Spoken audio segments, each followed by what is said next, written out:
오늘은 어제 이어서 잠언 16장 16절부터 33절까지 구약성경 928쪽 잠언 16장 16절부터 33절까지 오늘 주신 하나님의 말씀으로 받겠습니다. 잠언 16장 16절부터 읽겠습니다. 지혜를 얻는 것이 금을 얻는 것보다 얼마나 나은고 명철을 얻는 것이 은을 얻는 것보다 더욱 나으니라. 악을 떠나는 것은 정직한 사람의 대로이니 자기의 길을 지키는 자는 자기의 영혼을 보존하느니라. 교만은 패망의 선봉이요 거만한 마음은 넘어짐의 앞잡이니라. 겸손한 자와 함께하여 마음을 낮추는 것이 교만한 자와 함께하여 탈취물을 나누는 것보다 나으니라. 삼가 말씀에 주의하는 자는 좋은 것을 얻나니 여호와를 의지하는 자는 복이 있느니라.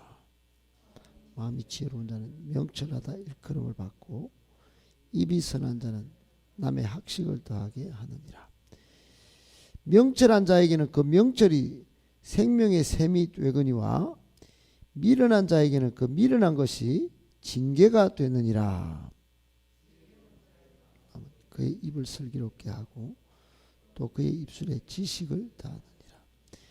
선한 말은 꿀송이 같아서 마음에 달고 뼈에 양약이 되느니라. 어떤 길은 사람이 보기에 바르나 필경은 사망의 길이니라.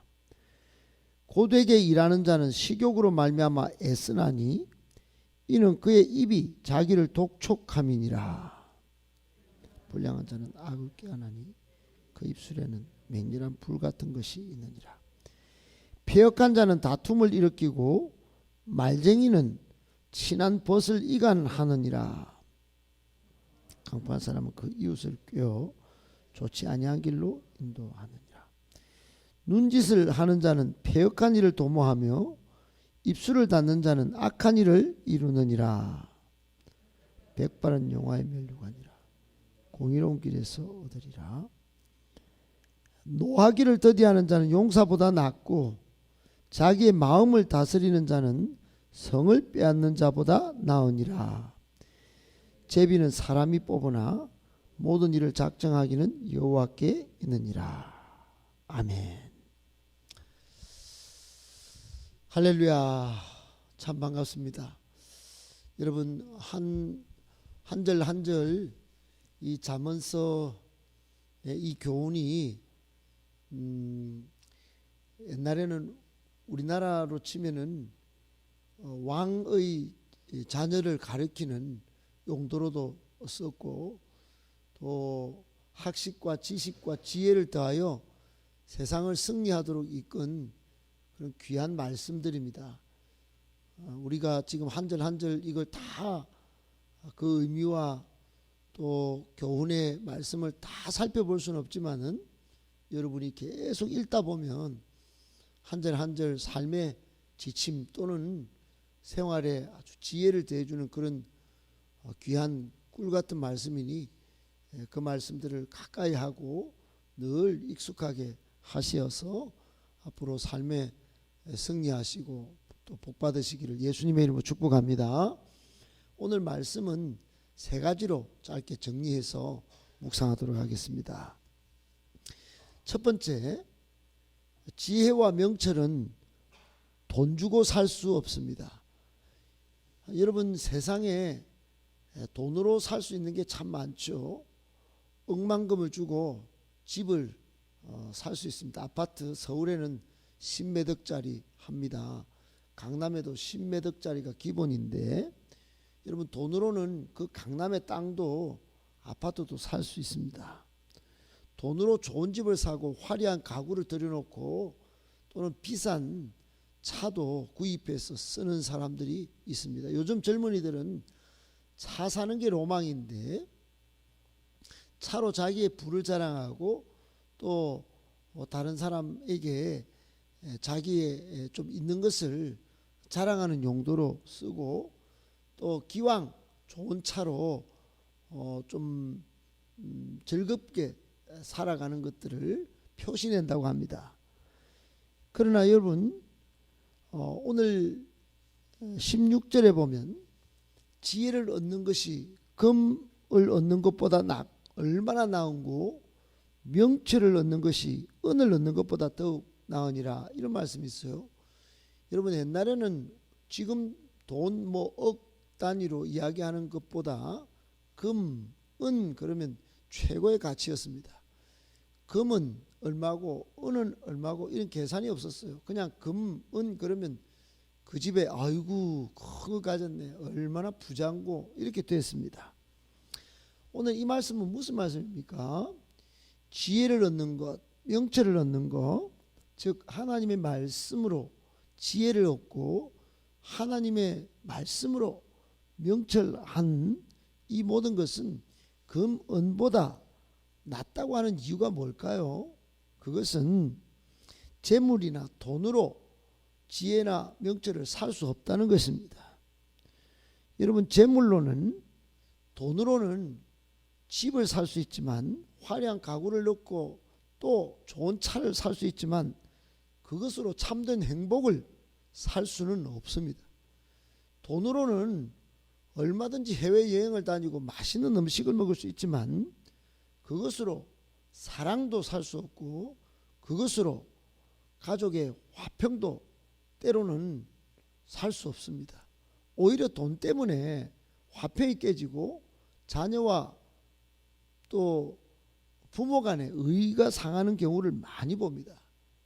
여러분, 재물로는 22절에 보면 생명의 샘을 살 수가 없어요. 지혜와 명철은 거룩한 사람을 만들기도 하지만은 돈으로는 거룩한 사람을 만들어낼 수가 없습니다. 뛰어난 명문가 집안의 성공병 환자를 만들어낼 수 있지만은 거룩한 인품과 탁월한 성품을 가진 하나님의 사람은 지혜와 명철로 되기 때문에 오늘 이 말씀을 하는 것입니다. 여러분, 하나님이 원하시는 사람은 온전한 사람, 겸손한 사람, 지혜와 명철로 하나님을 기쁘시게 하는 사람, 하나님의 마음을 시원하게 하는 사람입니다. 다른 말로 하면 다윗과 같이 하나님 마음에 합한 사람입니다. 여러분, 자기를 만족하게 하고 자기의 유익을 위해서는 돈이 조금 필요합니다. 돈이 안 필요한 건 아니에요. 그러나 여러분, 정말로 영원한 만족, 또 하나님의 마음을 시원케 하고 생명을 얻고 참된 복을 얻기 위해서는 돈이 아니라 지혜와 명철이 필요한 것입니다. 재물로는 환산 불가, 비교 불가한 것이 지혜와 명철입니다. 여러분, 이 새벽에 하나님의 말씀을 항상 듣고 자주 듣고 깊이 들어서 지혜와 명철을 얻어 돈 주고 살 수 없는 이것 때문에 여러분의 생명도 보존하고 여러분의 자녀도 잘 되고 여러분 인생이 더욱더 아름답게, 또 하나님 보시기에 참으로 멋진 그런 인생을 살아가시기를 예수님의 이름으로 축복합니다. 아멘. 두 번째, 손해가 되어도 예수 믿는 사람은 정직하고 성실하게 살아야 합니다. 여러분, 그리스도인이 살아가는 삶의 방식은 악을 떠나는 것입니다. 오늘 17절에 이런 말씀이 있죠. 악을 떠나는 것은 정직한 사람의 대로다. 자기의 길을 지키는 사람은 자기의 영혼을 보존한다 그랬어요.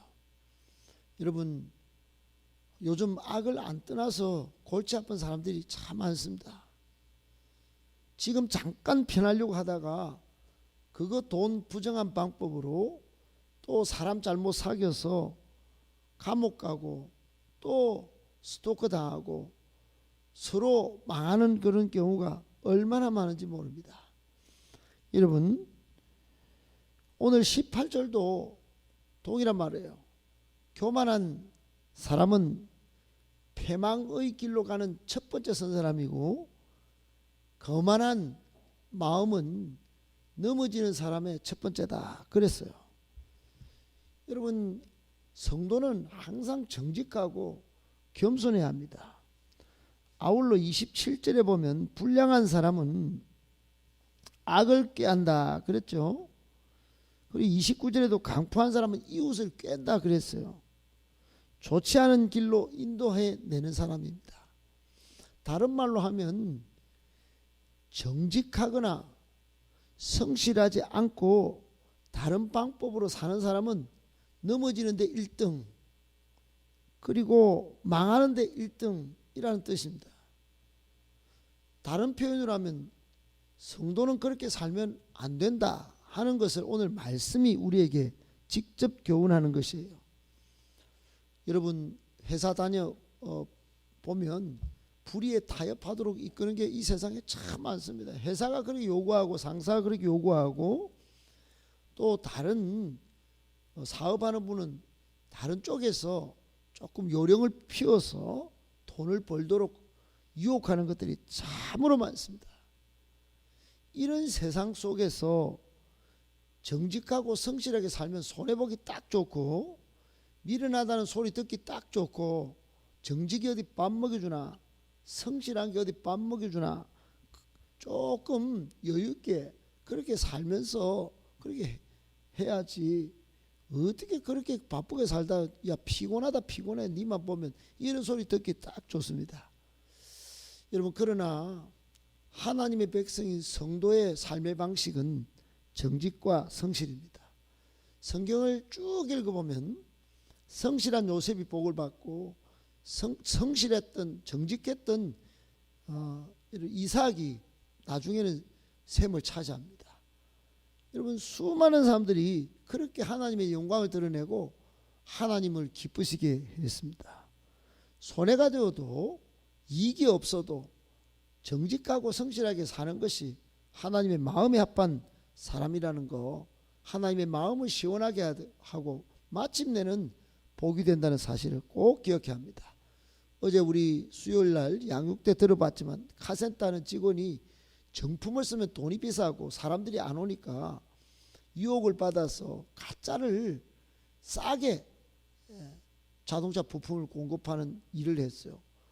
그런데 이게 처음에는 좋았는데 나중에는 안 좋은 거에 속에 걸려가지고, 마음에 걸려가지고 정품을 팔아야 되겠다, 내가 예수 믿고 이래서는 안 되겠다 했는데 손님이 다 끊어져가 망할 지경에 빠졌습니다.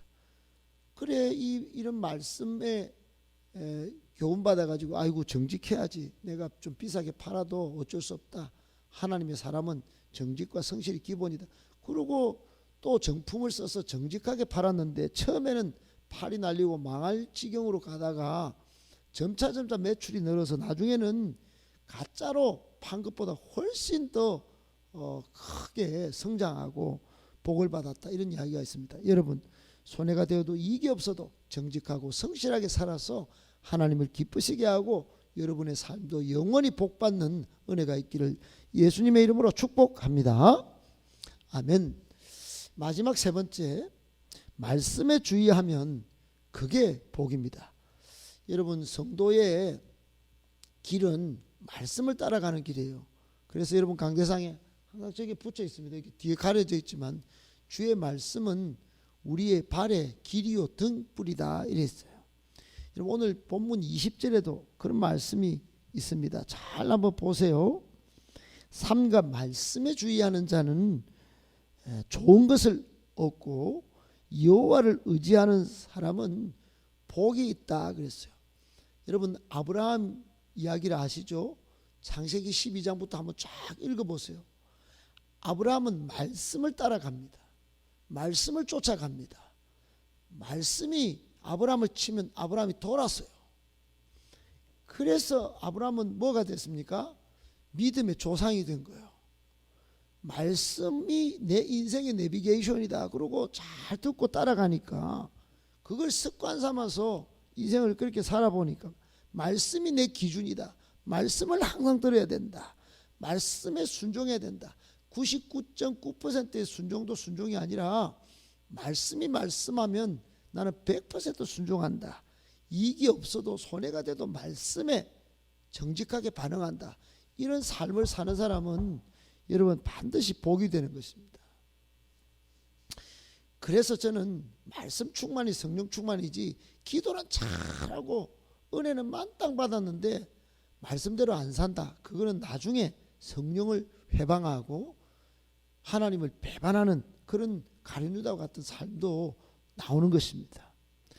여러분, 오늘 25절에 보면 어떤 길은 사람이 보기에는 바르나 필경은 사망의 길이다 그랬어요.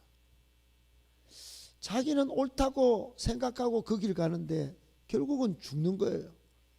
다 망하는 거예요. 근데 말씀을 따라가면 내가 이거 따라가서 이게 아닌 것 같은데, 그런데 그게 맞는 거예요. 그게 생명의 길인 거예요.